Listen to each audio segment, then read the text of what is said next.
சென்னை அபிராமபுரத்துல அதிகமா சளி இருந்த 8 மாத குழந்தைக்கு பெற்றோர் 13ஆம் தேதி மாலை தைலத்தையும் கற்பூரத்தையும் சேர்த்து மூக்குல தேய்ச்சிருக்காங்க. தொடர்ச்சியா குழந்தைக்கு மூச்சு திணறல் ஏற்படவும் எழும்பூர் குழந்தைகள் நல மருத்துவமனையில அனுமதிச்சிருக்காங்க.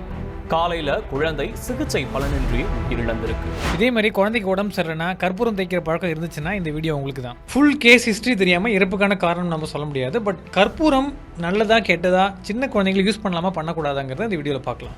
ஃபஸ்ட்டு இந்த கற்பூரம் எப்படி தயாரிக்கிறாங்கன்னு தெரிஞ்சுக்கலாம். கற்பூர மரம்னு ஒன்று இருக்குது. அதை துண்டுதுனா வெட்டி அதை காய்ச்சிறப்ப அதில் இருக்கிற எண்ணெய் வந்து ஆவியாகி வரும். அதை கண்டென்ஸ் பண்ணி வெளில எடுக்கிறப்ப குளிர்விக்கிறப்ப ஒரு கிறிஸ்டல் மாதிரி படியும்.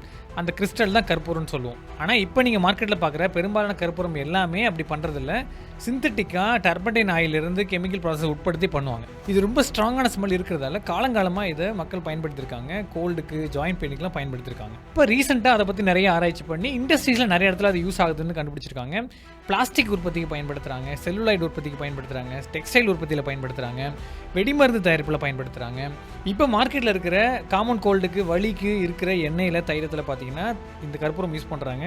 3 to 4% வரைக்கும் யூஸ்வலாக யூஸ் பண்ணுறாங்க. 11% தாண்டி இருக்கக்கூடாதுன்னு சொல்லிட்டு FDA கைட்லைன் இருக்குது. சரி, இவ்வளோ காமனாக யூஸ் பண்ணுற இந்த கற்பூரத்தில் என்ன பிரச்சனை, எதனால் அந்த குழந்தைக்கு பாதிப்பு ஏற்படுது அப்படின்னா, நம்ம நினைக்கிற அளவுக்கு கற்பூரம் வந்து ரொம்ப ரொம்ப சேஃப் கிடையாது. முக்கியமாக குழந்தைங்களுக்கு 2 வயசு கீழே உள்ள குழந்தைங்களுக்கு ரொம்ப ரொம்ப பேராபத்தில் போய் முடிய வாய்ப்பு இருக்குது. ஃபஸ்ட்டு அது வந்து ரொம்ப ரொம்ப சின்ன குழந்தை, 9 மாத குழந்தை. 2 வயசுக்கு கீழே பயன்படுத்தவே கூடாது. ஏன்னா அவங்களோட ஏர்வே வந்து மூச்சு கூட ரொம்ப ரொம்ப சென்சிட்டிவாக இருக்கும். இந்த மாதிரி ஸ்ட்ராங்கான கெமிக்கல் போட்டுச்சுன்னா அதனாலே மூச்சு திணறல் வரதுக்கு வாய்ப்பு இருக்குது. அதே மாதிரி தான் இந்த குழந்தைக்கு நடந்திருக்கு.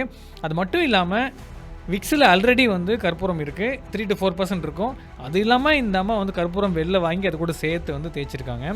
அதனால் ரொம்ப ஸ்ட்ராங்காக வந்து போனதில்ல. அதனால் அந்த குழந்தைக்கு வந்து மூச்சு திணறல் வந்திருக்கு. அப்புறம் இந்த கற்பூரத்தில் இருக்கிற ஒரு முக்கியமான டேஞ்சர் என்னென்னு பார்த்தீங்கன்னா, தெரியாதனமாக அந்த கற்பூரத்தை ஒரு குழந்தை முழுங்கிருச்சு அப்படின்னா இம்மீடியட்டாக 5லேருந்து 10 நிமிஷத்துக்குள்ளே வலிப்பு வர கூட வாய்ப்பு இருக்குது. ஏன்னா இது வந்து ரொம்ப ஸ்ட்ராங்கான கெமிக்கல், மூளையை போய் பாதிக்கும், மூளை நரம்பு செல்களை போய் பாதிக்கும். குழந்தைக்கு உடம்பு சரியில்லைனா இந்த மாதிரி நாட்டு வைத்தியம், பாட்டி வைத்தியம்லாம் தயவு செஞ்சு பண்ணாதீங்க. கை வைத்தியம் தயவு செஞ்சு பண்ணாதீங்க. உடம்பு சரியில்லைனா உடனடியாக மருத்துவரை அழைச்சிப்போங்க. அவர் வந்து பார்த்துட்டு குழந்தைக்கு எந்த அளவு மருந்து தேவை அப்படின்னு அவர் சொல்லுவார்.